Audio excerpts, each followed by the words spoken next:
गरियाबंद जिले के धवलपुर में बीते रात हाथी का दल खेत में चरने आए तो उस वक्त झूलते हुए बिजली की तार की चपेट में आकर एक नर वयस्क हाथी की मौत हो गई।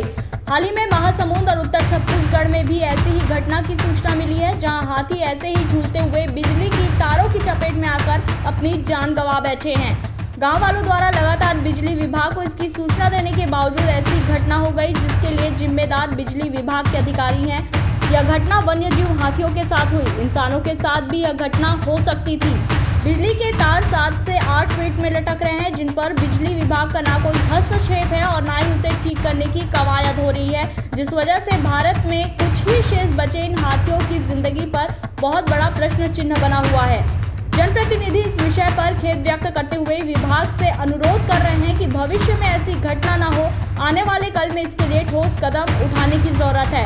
वन्य जीवों की रक्षा करना बहुत ही जरूरी है, जिससे प्रकृति का संतुलन भी बना रहना चाहिए।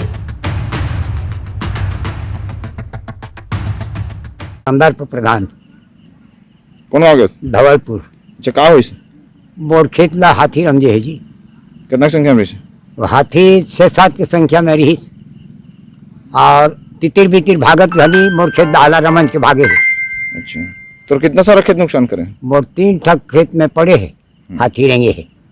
यह हाथी के हरे मतलब 9-10 ठो आए है। कल जरंडी में आए रही सिका दोकर बाद न फिर जरंडी साइड से फिर मोर खेत तरफ से गुजर के देवभोग रोड मतलब रायपुर रोड में निकल के सीधा पारे गाँव के खार में चल दी। और बाद फिर वहाँ करंट में ना एक हाथी चिपक के वहीं ख़त्म हो गए। ये मतलब पता चला थे 1-2 बजे रात के हर करीबन ये तरफ क्रॉस करी थे। खेत बहुत नुकसान हो गए सर, बहुत ज़्यादा। अब में मतलब 40-50 किसान के लगभग मतलब धान नष्ट हो गए, पूरा खराब हो गए। हाथी उधर से दादर पारा होते नया पारा होते आवाज दिए उधर से यहाँ आ गए पारा गांव और यहाँ मतलब नुकसान किए किसान लोगों को फसल को। और फिर क्या हुआ इधर हम लोग तो रात की बात है, अपन लोगों को मालूम नहीं था। अब सवेरे मालूम हुआ है तो मतलब हाथी के झुंड फिर कहीं भाग गए। फिर वो हाथी करीब वही मतलब 12-15 की संख्या में था। ये अभी मतलब सवेरे पता लगा है। आगे वहाँ पर मतलब ना फंस गया था, उसको हाथी लोग खींच के निकाले हैं उसको दादर पारा यादव के खेत से। और उसके बाद भागे हैं। फिर एक हाथी की मौत हो गई यहाँ पर मतलब बिजली लाइन पे टचिंग होने के बाद। तो प्रकाश यादव के खेत पारा गांव में का दल है जो ओडिशा सीमा में विचरण करता रहा है। 3 दिन पूर्व ओडिशा सीमा से टाइगर रिजर्व होते हुए ये गरियाबंद वन मंडल के धवलपुर परिक्षेत्र में आया था। कल रात नदी क्रॉस करके 22 से 25 हाथियों का झुंड धवलपुर के पारा गांव से खेत में आगे विचरण कर रहा था, किंतु खेत में जो 11 केवी की लाइन पारा गांव से छतौड़ तक गई हुई है वो काफी नीचे थी, जिसकी वजह से करंट लगने से नर हाथी की मृत्यु हो गई।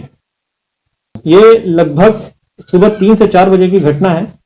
नर हाथी की शॉक लगने के बाद जो हाथी का दल है वो वापस जरंडी के पास चला गया है, जहां वो कल रात मौजूद था। पोस्टमार्टम विधिवत 3 डॉक्टरों के द्वारा किया गया और पोस्टमार्टम में भी इलेक्ट्रोक्यूशन से हाथी की मौत होना बताया गया है। कार्रवाई अभी इस चीज को संज्ञान में लिया जाएगा कि किसकी गलती की वजह से वो जो 11 किलो केवी की लाइन है वो इतनी नीचे थी। मैं आप लोग को बताना चाहूंगा कि जमीन से सिर्फ 2.25 मीटर और खेत की मेड़ से 2 मीटर ऊपर 11 केवी की लाइन गई हुई थी। लाइव वायर था, जिसकी चपेट में आते ही तत्काल हाथी की मृत्यु हो गई। विभाग के द्वारा आगे संबंधितों पर कार्रवाई की जाएगी। अभी विवेचना की जा रही है और जैसे ही कार्रवाई होगी मैं उसमें आप लोगों को अवगत कराऊंगा। किसानों के नुकसान की भरपाई की जाएगी। विभाग के द्वारा 22,500 रुपए प्रति हेक्टेयर की दर से मुआवजा राशि प्रदान की जाती है। 15 दिवस के भीतर सभी जितने भी किसान हैं जिनको क्षति पहुंची है उनका फसल नुकसान का हानि प्रकरण बनाकर विभाग के द्वारा सबको क्षतिपूर्ति की राशि प्रदान की जाएगी।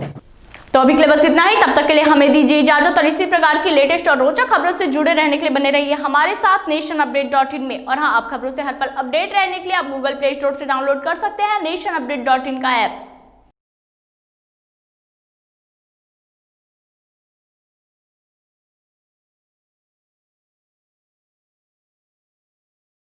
For more updates, subscribe to our YouTube channel nationupdate.in.